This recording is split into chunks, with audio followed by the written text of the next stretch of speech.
Buenos días. Ante todo me excuso de no estar físicamente con ustedes.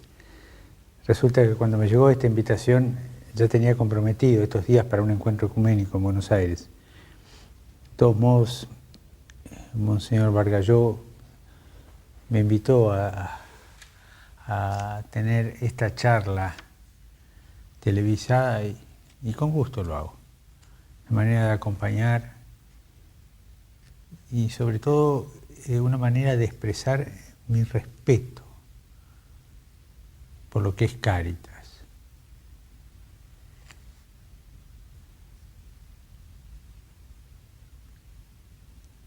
La idea es presentar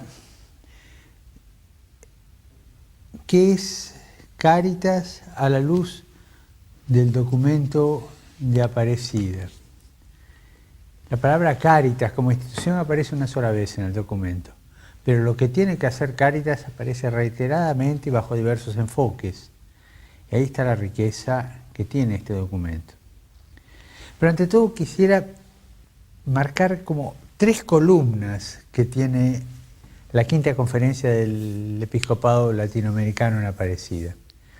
Una primera columna es que no se hizo en base a un texto preparado con anterioridad. Había un texto, sí, pero un texto que recogió las opiniones de todo el episcopado y se presentó como un texto de consulta, pero no como el texto base sobre el cual había que trabajar y discutir. Eso es muy importante porque la realidad fue saliendo de la exposición de los presidentes de las conferencias episcopales al principio y después de los integrantes en los diversos grupos. Primera columna, no hay un texto sobre el cual hay que trabajar. Segunda columna, es la primera de las 5 conferencias del Episcopado Latinoamericano que se hace en un santuario, en concreto un santuario mariano. Santuario de Aparecida que tiene capacidad para 25.000 personas, impresionante aquello, y nosotros todos los días celebrábamos la Eucaristía y las laudes con el pueblo de Dios. Los días de semana menos gente, pero sábados y domingos repleto, calculen 15.000, 20.000 personas.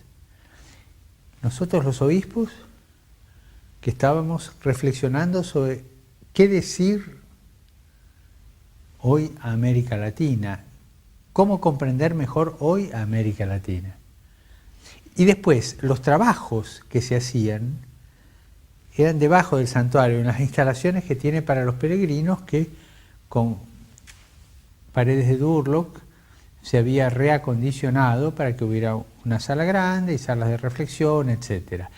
Por lo tanto, nuestra música funcional de fondo eran los cantos, los rezos, las prédicas del santuario de arriba. Esa es la segunda columna, en medio del pueblo de Dios que reza. Y la tercera columna, que Aparecida no termina con este documento, es el penúltimo paso. El último paso es la misión continental. Aparecida termina con un grande empujón que nos manda a la misión. Y es lindo ver el final de Aparecida, ¿no? Que recurre al número 80 de la Evangelii Nunciandi, el número 552 de este documento. Un final lindo. Recobremos, pues, el fervor espiritual. Conservemos la dulce y confortadora alegría de evangelizar, incluso cuando hay que sembrar entre lágrimas. Hagámoslo con un ímpetu interior que nadie ni nada sea capaz de extinguir. Y sigue, y la última frase indica que este documento no es el fin. Recobremos el valor y la audacia apostólicas, es decir, empuja a la misionariedad. Entonces, Aparecida tiene 3 columnas sobre las cuales se apoya.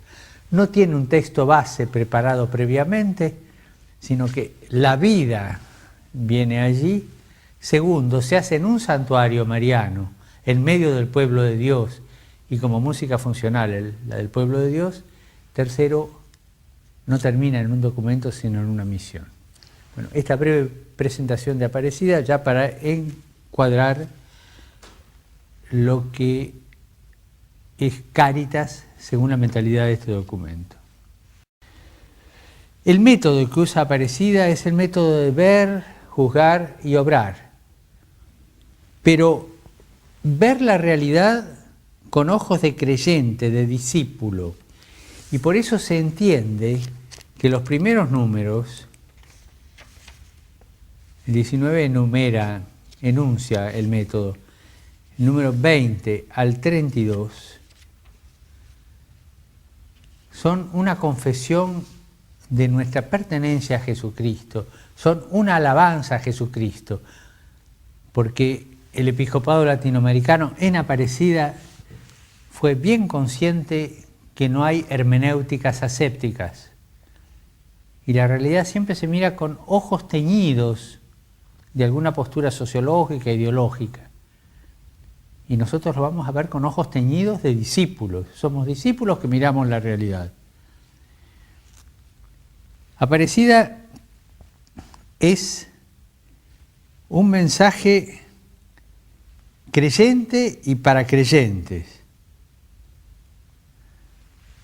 Para los creyentes, discípulos de Jesucristo. Y por eso tiene tres verdades que son medulares a lo largo del documento de Aparecida. Primero, la fuerza transformadora de Jesucristo y del reinado de Dios. Y esto vayan aplicándolo a Cáritas ustedes, ¿no? Es decir, Cáritas de alguna manera vehiculiza la fuerza transformadora de Jesucristo y del reinado de Dios. Número 382. Yo indico los números para que después ustedes puedan retomarlos para la reflexión. Segunda verdad, la evangelización de los pobres es señal evidente de la presencia del reino de Dios. O sea, está el reino de Dios, tiene que haber evangelización de los pobres, si no, no es el reino de Dios. Número 383. Y esto que es impresionante, esta tercera verdad. Para la Iglesia, el servicio de la caridad, igual que el anuncio de la palabra y la celebración de los sacramentos, es expresión irrenunciable de la propia esencia. Número 399. Está tomado de Deus Caritas Est. Por las tres cosas, ¿no es cierto? La celebración de los sacramentos, el anuncio de la palabra y el servicio de la caridad. De tal manera que Cáritas se entronca en lo que es irrenunciable de la esencia de la Iglesia. No es una excrescencia posible o no, coyuntural, sino es esencial. Una Iglesia que anuncia la palabra, que celebra los sacramentos y que no tiene el servicio de la caridad, no es Iglesia de Jesucristo. Por lo tanto, desde aquí comprendemos mejor la tarea de Cáritas en lo que supone de dignificación de todo ser humano, de toda persona, y en lo que supone de servicio a los pobres, ¿no? Esto de la dignificación lo voy a retomar después, pero lo tiene muy claro en el número 384. Y afirmamos que la mayor pobreza, la que está de base a todas las pobrezas que vamos a servir como el brazo amoroso de la Iglesia, la mayor pobreza que tiene el hombre es no reconocer el misterio de Dios y de su amor en la vida del hombre. Y aquí me estoy refiriendo al número 402, explícitamente se señala el fracaso de los sistemas que ponen a Dios entre paréntesis. Son sistemas, en este caso sociológicos o políticos, pauperizados, una pari, si ustedes quieren, con lo que dije de la iglesia, ¿no es cierto? Nada más que una iglesia que no tiene el servicio de la caridad no es pauperizada, sino que no es iglesia. La mayor pobreza es no reconocer el misterio de Dios. Entonces, en el servicio de la caridad a los más pobres, no hacemos proselitismo, no nos interesa. Venía a buscar la bolsa con el certificado de que fuiste a misa el domingo. No, eso no va. Simplemente a través del testimonio de la caridad le presentamos la propuesta de ese misterio de Dios entre los hombres para que a través de nuestro testimonio el hermano lo vaya descubriendo. De ahí que no se puede pertenecer a Cáritas si no es en la línea testimonial, no en la línea burocrática, en la línea ejecutiva o de gestión o de funcionario. Lo que tiene que ir delante es el testimonio, porque el testimonio es el lugar que le dejamos a Cristo vivo para que se manifieste. Cristo está vivo. ¿Qué necesita de nosotros? Una vida testimonial. En el servicio a la caridad, lo clave es lo testimonial para que el misterio de Dios se manifieste. De aquí se ve que Cáritas no es una ONG más. Cáritas no es una ONG. Cáritas no es una ONG, sino que es una de las tres dimensiones esenciales a la Iglesia. Tiene identidad eclesial propia. Es la dimensión de la caridad de la Iglesia. Esta realidad eclesial, ser discípulos misioneros en la Iglesia, nos lleva a asumir evangélicamente y desde la perspectiva del reino de Dios las tareas prioritarias que contribuyen a la dignificación de todo ser humano. O sea, esta realidad eclesial, número 384. Dignificación de todo ser humano. La dignidad humana, el valor supremo de cada hombre y mujer contra los ídolos del poder, la riqueza y el placer efímero, número 387. Es decir, el ídolo del poder, por ejemplo, y del dinero. El hombre es para el trabajo, la dignidad la tiene el trabajo. No, la dignidad del hombre es, el trabajo es para el hombre, para todo el hombre, para todos los hombres. Y así podemos ir haciendo relaciones con todas las otras realidades.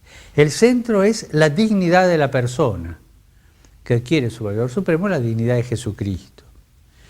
Y esto mismo, esta realidad eclesial, nos lleva a nuestra angustia por los que no pueden llevar una vida que responda a esa dignidad.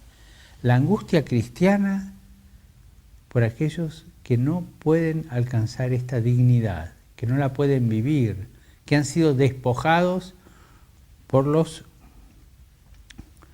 ídolos del poder, la riqueza, el placer efímero y todos los ídolos que vamos encontrando en los supermercados del consumo nacional e internacional. Este concepto de la dignidad humana nos lleva a una de las cosas que es clave en la concepción eclesial ya desde el Vaticano II, desde antes, desde los primeros padres, pero reexplicitada en el Vaticano II y en las 5 conferencias del Episcopado Latinoamericano. La opción preferencial por los pobres. Alguno, cuando lee cosas de esto, de la opción preferencial por los pobres, dice, qué comunistas, qué revolucionarios. Lean los Santos Padres. Lean a San Jerónimo, padres del siglo III, II, IV, V. Nosotros en las expresiones somos menos salvajes que ellos. Eran durísimos en este punto, en la opción por los pobres. La anécdota linda de San Lorenzo, ¿no?, que era el que cuidaba los tesoros de la iglesia de Roma, y cuando lo toman preso le piden que entregue todo el tesoro de Roma. Y lo mandan a buscarlo. Y se aparece a los 2 días con los pobres de Roma. El tesoro de la iglesia son sus pobres.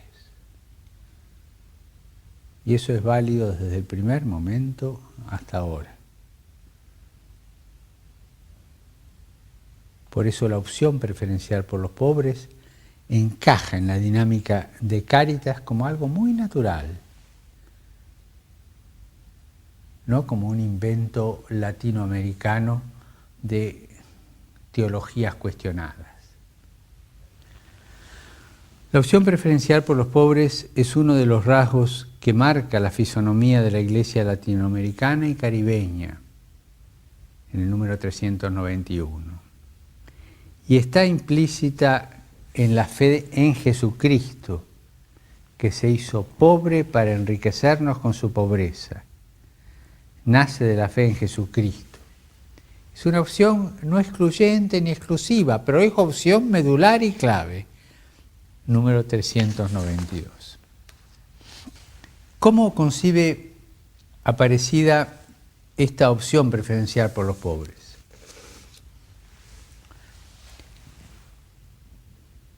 Pone 4 rasgos de cómo es esta opción preferencial por los pobres. En primer lugar, tiene una dimensión de contemplatividad. Dimensión de contemplatividad. Vean el número 393. En el número 402 va a decir, y contemplemos también los nuevos rostros de pobres. Contemplar los rostros del pobre. Esto viene de las últimas encíclicas de Juan Pablo II, el rostro, ¿no? Contemplar el rostro de Cristo en los pobres. Ustedes que han comprometido su vida en Cáritas, no pueden llevar adelante este cometido sin contemplar, sin contemplatividad. Contemplar a Cristo en el rostro del pobre, contemplar en la situación sociocultural que nos toca vivir los rostros de los nuevos pobres. Segundo, tiene además una dimensión de compromiso, número 396. No se trata de un ejercicio estético de contemplación, sino de un compromiso. Yo con este hombre, con esta mujer, con este rostro me comprometo. Y ahí entra mi desgaste personal. Más aún, tercero, tiene además una dimensión de preferencia. Prefiero esto. Es una opción preferencial. Número 396. Y un cuarto punto implica, como todo proceso evangélico, promoción humana y auténtica liberación a todos los hombres y a todo el hombre. Número 399. Esto no excluye la asistencia. Pero cuidado, no te quedes solo en la asistencia, porque si no tu compromiso no va a ser el que la Iglesia quiere hoy para alguien que trabaja en Cáritas. Tiene que entrañar promoción humana y auténtica liberación.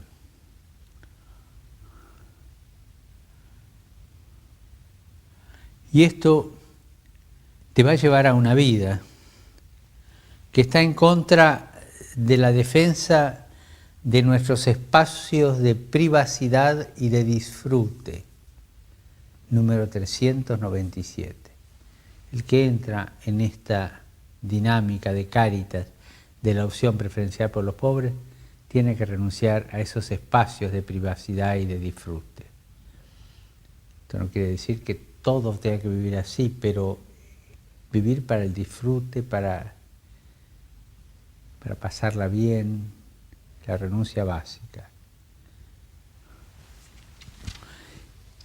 Y también esto está en contra de un riesgo, de ese quedarse en un plano teórico o meramente emotivo, sin verdadera incidencia en nuestros comportamientos y en nuestras decisiones. 397. Qué barbaridad la pobreza que hay. Yo cuando los veo, qué cosa, qué barbaridad. Bueno, está bien, esta barbaridad, ¿cómo entra en tu vida? ¿Cómo te cambia la vida? ¿Cómo te molesta la vida? ¿Cómo te toca el corazón? ¿Te lleva a llorar? ¿Te lleva a cambiar de estilo de vida? Si no, no hay opción preferencial por los pobres. Si no, no hay contemplatividad a fondo, no hay compromiso, no hay preferencia, no hay auténtico trabajo de promoción y liberación. Es decir, lo que se te pide, lo que te pide Aparecida a vos, como agente de Cáritas, agente es una palabra muy funcional, como perteneciente a Cáritas, es una actitud permanente que se manifieste en opciones y en gestos.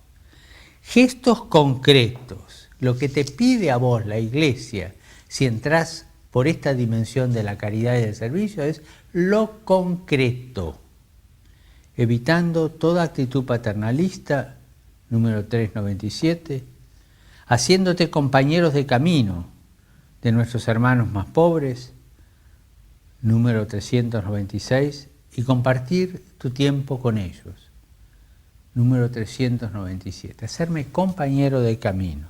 Es decir, lo que te pide es cercanía y solidaridad, proximidad. No podés decir que perteneces a Cáritas si no tocas la carne de tu hermano. Podemos decir que Jesús se hizo compañero de camino porque tocó nuestra carne miserable, las miserias de nuestra enfermedad, de nuestros vicios, de nuestras corrupciones. Si vos no tocas la carne de tu hermano herido por tantas cosas, no podés pertenecer, te falta proximidad, cercanía y solidaridad.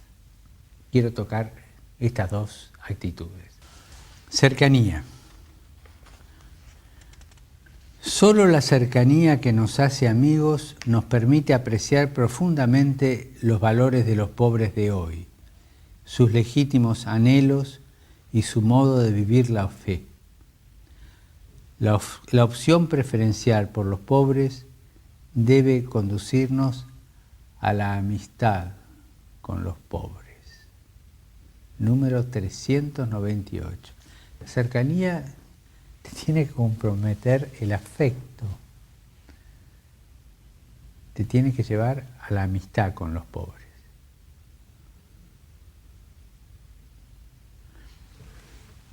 Yo a veces cuando hablo con algunas personas que se acercan o en la confesión quizás a veces le pregunto si da limosna. Me dicen que sí. Y le hago dos preguntas. Cuando das limosna, ¿mirás los ojos de la persona a la que le das la limosna? Segunda pregunta.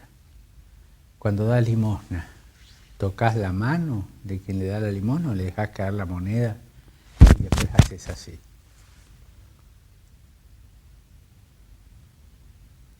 Dos actitudes gráficas, pero que en el fondo reflejan falta de cercanía. Y si no hay cercanía no vas a poder tener esa amistad por los pobres que te exige el documento de Aparecida en el número 398. Esa cercanía que es proximidad va a llevar a que vos que trabajás en Cáritas busques la manera de incluir a quien asistís en la comunidad de creyentes. A veces me entero, ¿no es cierto? Y eso lo sabemos todos, que algunos lugarcitos de Cáritas se transforman en un mostrador donde se da la bolsa semanal y si te piden un poco más le decís, ¿pero qué? ¿No le alcanza? Vaya a trabajar o qué sé yo, y maltrato. Señora, no traiga más a los chicos, ve que molestan, ¿no? El pudor de tanta gente que si se acerca a pedir es porque no le queda otra. ¿Sos consciente de ese pudor? ¿Tocás la carne del pobre? ¿Lo integrás? Recuerdo en una parroquia, estoy hablando del año 92, 93, en las reuniones de Cáritas se plantearon este problema, cómo incluirlos en nuestra comunidad. Empezaron a trabajar. Y ya no se trataba solamente de ofrecerles una bolsa de alimentos o ofrecerles un servicio de duchas, etcétera, sino, vení, vos que venís con tus chicos, ¿podés cuidar a los chicos de todas las señoras mientras las señoras esperan? Vos sabés tejer, ¿por qué no haces esto? Vos podés repartir este volante. Y se los iba integrando en la misma comunidad parroquial. Un ejemplo chiquitito. Pero integrar, incluir. No se concibe una Cáritas que excluya. Cercanía era uno de los términos que quería explicar. Solidaridad es otro de los términos. La solidaridad brota de la fe en Cristo, número 394. La solidaridad es una actitud permanente de encuentro, hermandad, servicio, número 394. Yo enuncio las cosas, pero ustedes vayan a los números estos y úsenlos de reflexión. La solidaridad se debe manifestar en opciones y gestos visibles. Mismo número 394.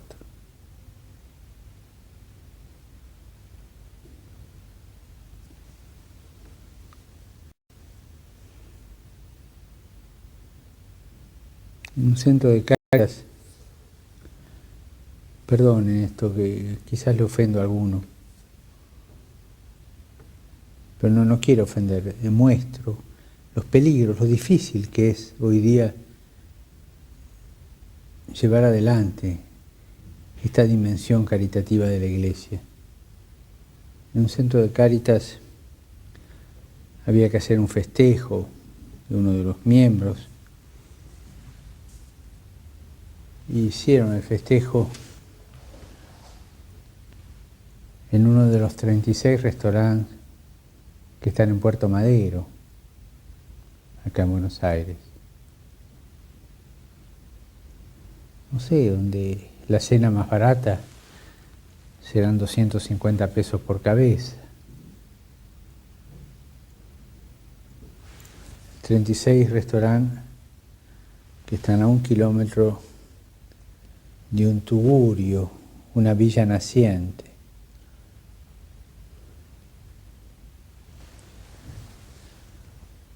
Si vos entrás en la solidaridad del servicio de Cáritas, tus hábitos de vida tienen que cambiar y no te podés permitir ciertos lujos que antes de tu conversión al servicio caritativo de la Iglesia te lo podías permitir.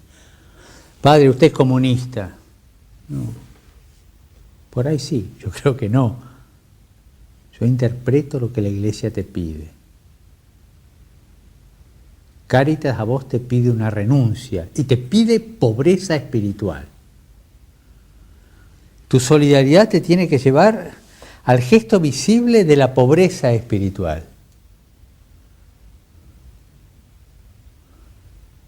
La Iglesia latinoamericana está llamada a ser un sacramento de amor, de solidaridad y de justicia entre nuestros pueblos. Número 396. Cuando vos vivís Cáritas de esta manera, es tu vida la que está en el asador, es tu carne la que va cambiando. Sos vos el que te vas empobreciendo en un sentido y enriqueciendo en otro sentido. El servicio de Cáritas te tiene que llevar a cambiar radicalmente de estilo de vida. Con mucha vergüenza hemos asistido, estoy hablando de muchos años atrás,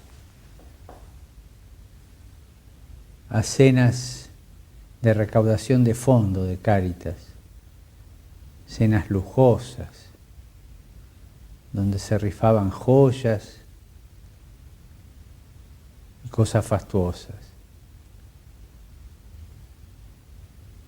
Te equivocaste, eso no es Cáritas, perdiste ahí. Es una ONG eso. Tu corazón, aparecida con estas cosas, te pone frente a la opción. O pertenezco a una ONG, o pertenezco a Cáritas. Si perteneces a Cáritas, déjate cambiar la vida. Necesariamente vas a cambiar de estilo de vida. Vas a ser amigo de los pobres y te vas a empobrecer en tu estilo de vida, en la modestia austera de la vida. Si preferís hacer el bien en una ONG, me acuerdo que vas a terminar como Susanita, la de Mafalda, ¿te acordás? Yo cuando sea grande voy a organizar té con masa, sándwiches y esas cosas ricas para comprar polenta y fideos y las demás porquerías que comen los pobres.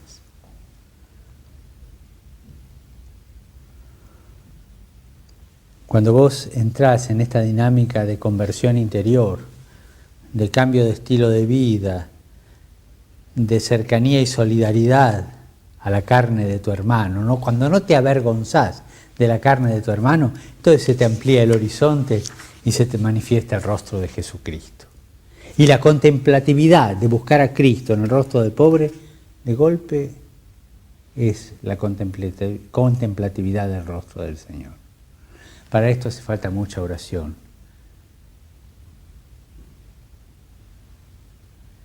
Se amplía el horizonte, sobre todo suscitando esperanza. Y con esto termino. Quien trabaja en Cáritas suscita esperanza, porque primero se la dejó suscitar por Jesucristo en sí mismo, acercándose a los más desvalidos y a los pobres.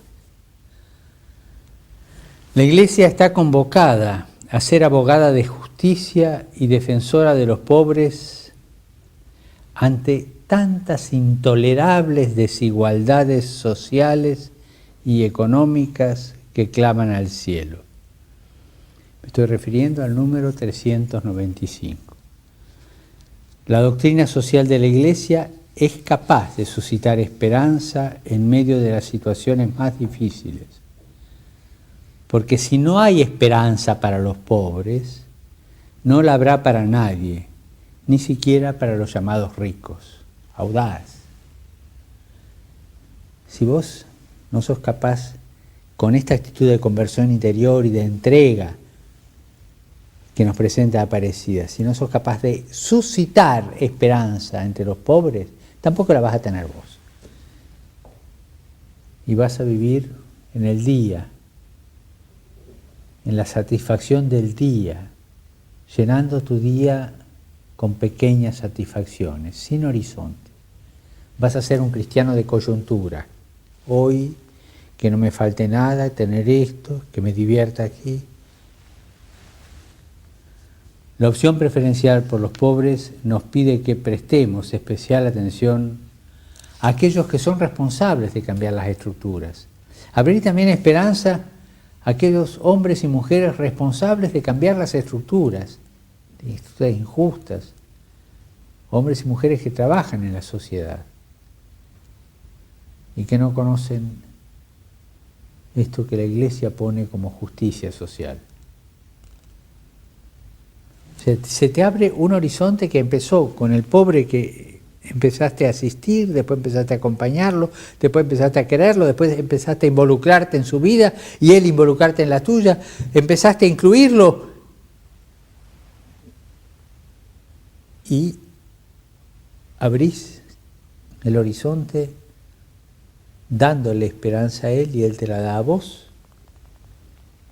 y te misionan para dar esperanza a aquellos responsables de las estructuras. No se olviden en el trabajo que hagan ahora que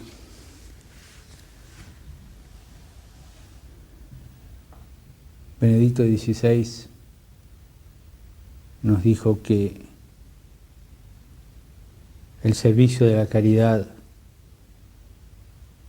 igual que el anuncio de la palabra y la celebración de los sacramentos, es expresión irrenunciable de la propia esencia de la Iglesia.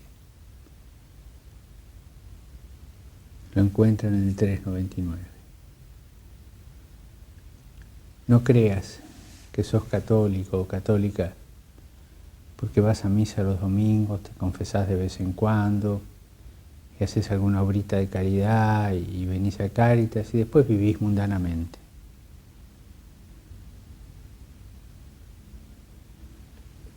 Aparecida nos pide que renunciemos a toda mundanidad. ¿Y esto qué quiere decir? Que renunciemos al espíritu del mundo, ese que no pudo recibir a Jesús, ese que odió a Jesús y lo odia, y porque odió a Jesús nos odia a nosotros. Es la renuncia que vos tenés que hacer día a día en tu pertenencia a Cáritas. Pero es una renuncia para dejar sitio a la grandeza de un Jesucristo que se te revela maravilloso. Un rostro maravilloso escondido en el rostro sucio, herido, maltratado de tantos hombres y mujeres de nuestra tierra. Deseo que estas luces que nos traen los obispos latinoamericanos sobre Aparecida los acompañen en la reflexión que van a tener. Anímense, sean audaces. Es mejor equivocarse por ser audaces y no por quedarse guardados. Si quedan guardados se van a apolillar el corazón.